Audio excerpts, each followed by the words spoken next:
Olá, pessoal. Estamos de volta, então, aqui. Nós vamos falar hoje com o Cabo Rodolfo. Vocês que são de Avaré devem conhecer o Cabo. O Rodolfo sempre está andando por aí de moto. E é ele que é o responsável, aí, junto com os colegas, pelo trânsito da cidade. Rodolfo, primeiramente, muito obrigado por ter aceito o convite. E a minha pergunta é o seguinte: quem é o Rodolfo?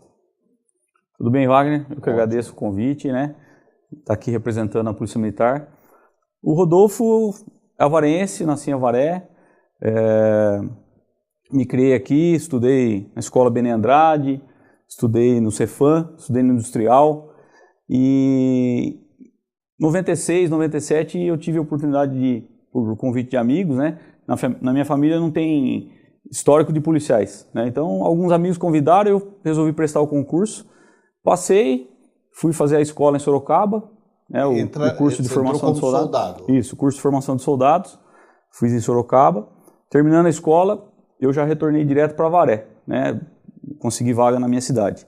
E aí eu fiquei, né? Assim que tive a oportunidade de fazer o curso de cabo, eu fiz o concurso, passei. Naquela época, por conta dessa promoção, tive que ser transferido para São Paulo, né? Onde eu fiquei 10 meses trabalhando num batalhão na área central de São Paulo, na parte administrativa que facilitava para eu poder viajar, e depois retornei em 2002 para Avaré, e aí passei a trabalhar no policiamento, atendimento de ocorrência, depois trabalhei um pouco na Força Tática, e por fim foi criado o programa ROCAM, na época, né?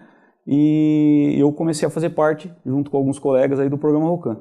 E aí, nesses 14 anos aí, a gente está trabalhando no trânsito, hora precisa em uma outra área a gente vai, faz todo o serviço, mas mais efetivamente na ROCAM. Em quantos vocês trabalham, Rodolfo, no trânsito? Hoje nós temos 2 equipes por dia. São 4 policiais por dia. Uma equipe com 2 policiais. Certo. Então são 4 policiais por dia. No mesmo tempo vocês estão com 4 motos, seria isso? Sim, em horários diferentes, mas entendi. No dia tem 4 motos. E a ROCAM atende qual tipo de ocorrência? Todo tipo de ocorrência. Não é trânsito? A gente faz todo tipo de ocorrência, auxilia o policiamento, trabalhamos como um apoio do policiamento. Então, por diversas vezes a gente atende, chega primeiro na ocorrência, atende, qualquer tipo de ocorrência. A gente está à disposição para apoiar o policiamento, apoiar a população. Você sempre foi mais voltado para o trânsito. Você participava de um órgão aqui na cidade do trânsito? Sim, participei do Conselho Municipal de Trânsito. Conselho Municipal.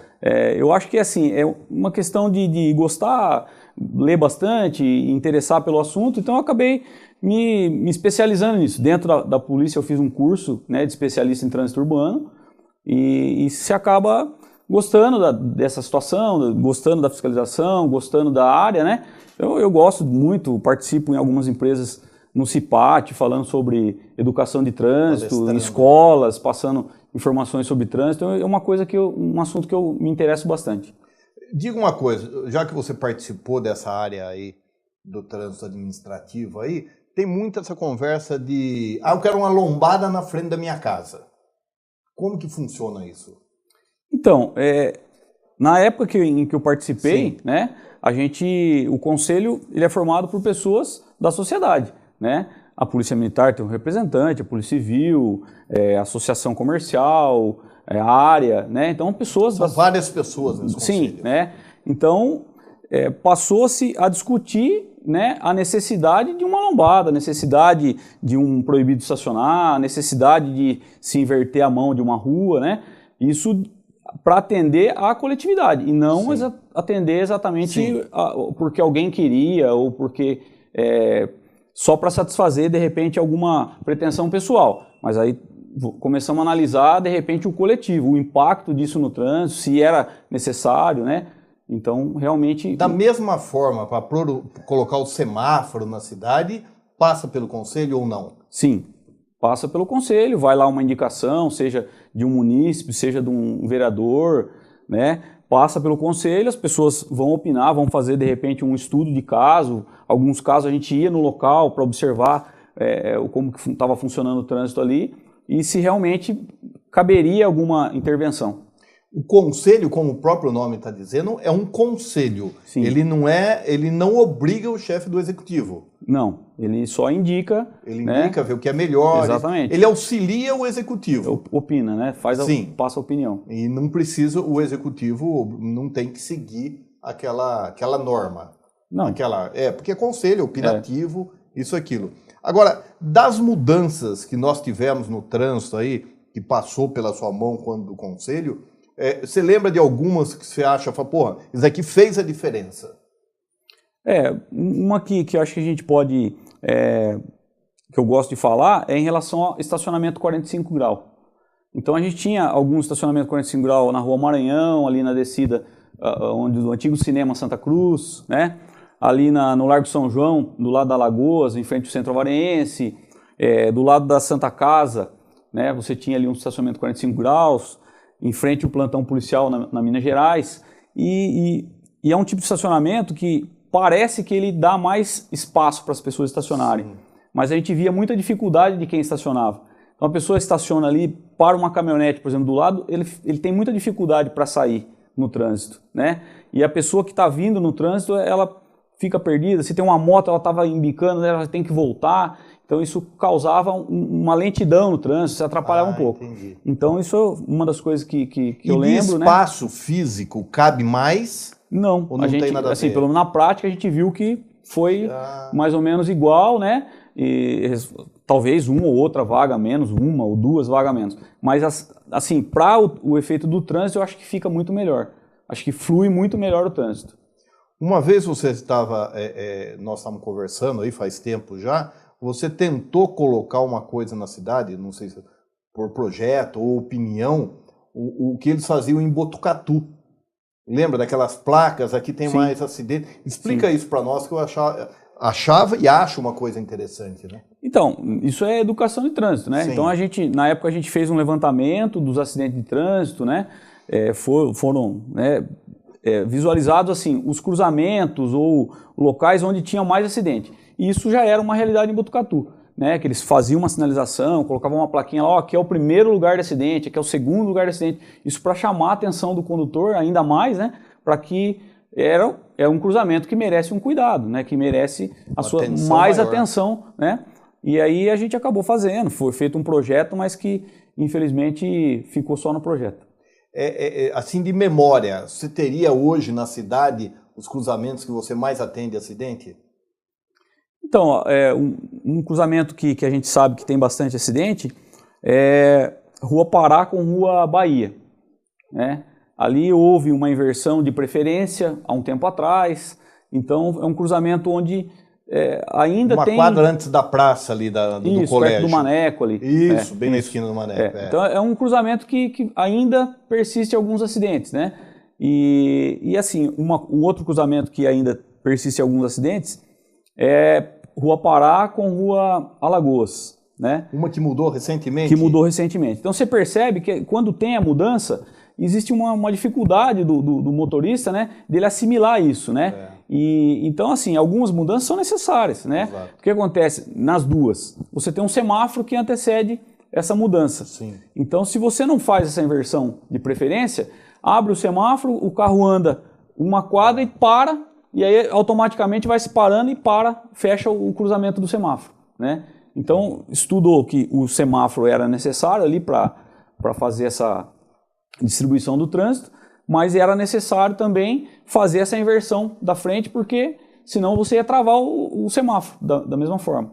E aí existe uma demora do motorista assimilar que aquilo ali, né, está tendo uma mudança. Né? Então, porque está na cabeça do cara, ele está acostumado. Sim, está acostumado. É o que eu costumo falar nas palestras, né? Você está acostumado a fazer o seu caminho de casa, você não vai chegar toda vez na sua casa e olhar na placa na esquina se ela continua lá certinha para o mesmo lado, né? Então, o motorista demora para assimilar isso aí. Então, né, é lógico que você não quer trabalhar com a possibilidade de acidente, né, mas ele acaba acontecendo. Né? Tanto que quando muda, você vai lá e exagera na sinalização, coloca um cavalete, coloca a placa, e mesmo assim, às vezes, acaba acontecendo alguns acidentes. Quais os maiores problemas hoje no policiamento de trânsito que vocês têm encontrado?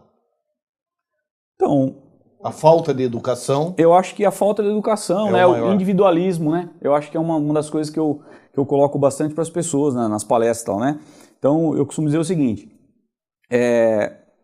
quando a gente está lá, querendo sair, estacionado com o seu carro, dando seta para sair, as pessoas não te dão essa preferência para você sair. Sim. Aí eu pergunto na palestra, e vocês dão essa preferência? Aí o pessoal, né? Então, é assim, a gente quer uma coisa que a gente também não dá, né? Então, eu acho que faz parte da cultura, né? E a gente vai melhorando aos poucos. Mas eu acho que o individualismo é complicado no trânsito. As pessoas dispensam pouco tempo para o deslocamento que elas têm que fazer.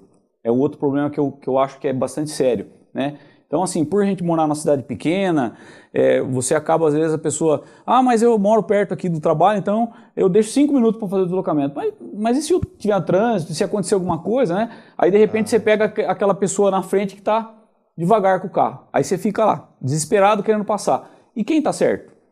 Ele, que está devagar, que está andando na via, de repente está com tempo. É ele que está certo. E você fica lá querendo ultrapassar, forçar uma ultrapassagem e, às vezes, acaba se envolvendo em acidente.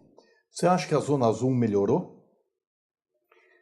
Olha, a Zona Azul, na minha opinião, é um mal necessário, né? Você tem que dar meios para as pessoas poderem usar o centro, isso tem que ter uma rotatividade, né? Porque senão é comum você ver alguns casos, por exemplo, que a pessoa estaciona lá de frente a um comércio, deixa o carro e aí... Fica o dia todo lá. Né? Então, um exemplo para você, na época que eu estava no conselho, que se eu não me engano agora...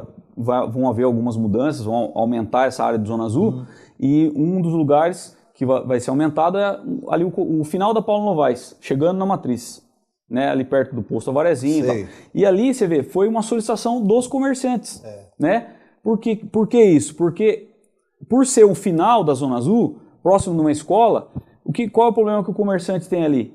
As pessoas que estudam na escola ou que são professores na escola, chega cedo, estaciona o carro e só tira à tarde.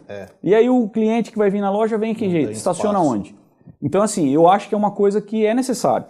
Agora, como funciona, eu entendo que da maneira como era, que você dependia de alguém para vender, que você não achava essa pessoa para vender, o comércio não vendia, era mais complicado. Hoje você tem um sistema que é um pouco melhor. Eu acho que pode melhorar. Inclusive, né? Mas eu já acho que já é um passo à frente, já melhorou. Eu acho que já melhorou. Eu não sei qual é a posição da associação comercial, isso, aquilo, mas é a opinião minha. Eu acho que melhorou e muito. Pra gente que usa o centro, não tinha lugar para estacionar. Hoje tem. E outra coisa, você vai lá, tem o cartão ou tem a moeda, você coloca, tem o tempo, ele está sossegado, né? Sim. Eu vejo dessa maneira. É lógico que, como qualquer local que se fiscaliza, que depende envolve dinheiro, né? Você, de repente, tem algumas pessoas que ficam descontentes, porque não entendem, né? E acho que é interessante a gente falar isso para as pessoas já como forma de educação. As pessoas entendem assim, ela estaciona o veículo dela, passa um fiscal e coloca lá uma notificação. Ela já fica brava, né? Não, mas eu já vou sair. Não, mas isso é só uma notificação de que você tem um tempo de 10 minutos que você pode ficar à vontade ali, né? Só que como que você controla esse tempo? Através daquela notificação. Só que tem pessoas que já se estressam ali, já não querem aquela primeira notificação. Outra coisa que as pessoas não sabem, muita gente não sabe, que eu vejo no dia a dia, você excedeu os 10 minutos.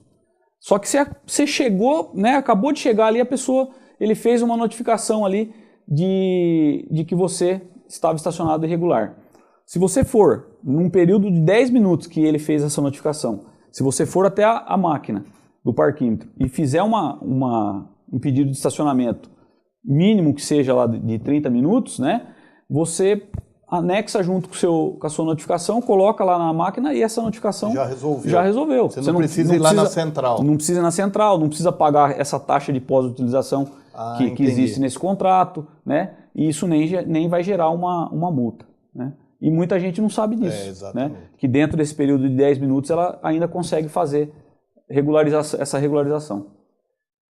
Ok, Rodolfo. Então, nós voltaremos, encerrando esse bloco. No próximo bloco, nós vamos retornar e vamos falar de novo esses 10 minutos aí, para deixar bem claro que realmente a população não tem conhecimento, né? Pessoal, aguenta aí que voltaremos já.